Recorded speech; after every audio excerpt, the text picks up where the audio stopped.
Here in Orange County, engineers are working on an aircraft that may allow us to relax at a spa or go bowling while traveling through the sky. Arti Nehru gives us a sneak peek of this radical new mode of future travel.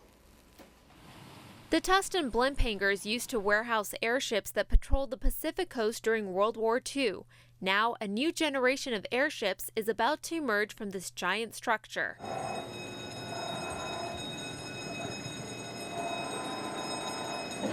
You're looking at the Aeroscraft. It's a cross between a jet and the Goodyear blimp.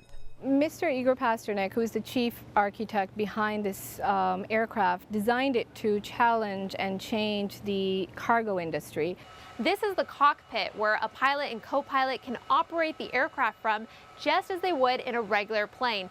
One of the most fascinating differences, however, is that with the Aerocraft, you can land and take off vertically. That means no runways are required. For example, say that you're in Orange County and you're in a parking lot. You're going to be able to lift up a cargo of up to 66 tons and then take it to an untenable area like, for example, Alaska. The vertical takeoff is meant to come in handy when transporting military or commercial cargo. They could also make a life or death difference, providing relief to areas hit by disaster like Haiti. There's no ports, there's no aircraft.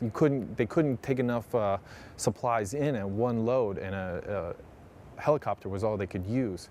So this vehicle could take 6 times that amount at one shot, at 1/3 the cost of a helicopter. Timothy Kenny is a mechanical engineer for this first-of-its-kind airship. He's been working on the Aeroscraft since the design and build phase began more than 3 years ago. He says what makes this aircraft different from a blimp is that it has variable buoyancy. A traditional blimp flies lighter than air. That means if a passenger gets on, we have to take weight off. This aircraft allows it not to have that problem. And the Aeroscraft has been designed to withstand any environment. Any environment, from desert, from humidity to rain, sleet, ice, snow, water.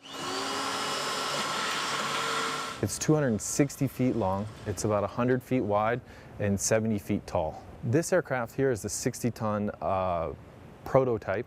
Basically, we're building a demonstrator vehicle on this. The next vehicle will be about 200 feet longer.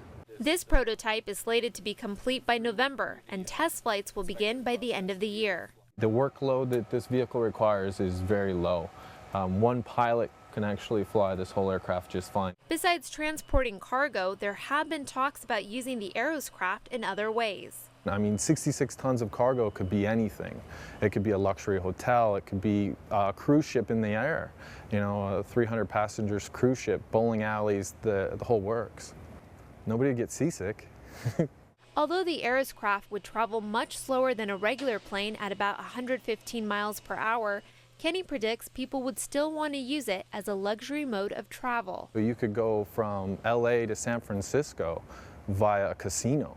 Instead of sitting in your car for 8 hours, maybe you sit in for 6 hours and you just play craps all day. In Tustin, Arti Nehru, Real Orange. I remember those great Marine helicopters out there in that same building. The vision behind Aeroscraft began more than a decade ago and is being funded by a combination of private and government investment.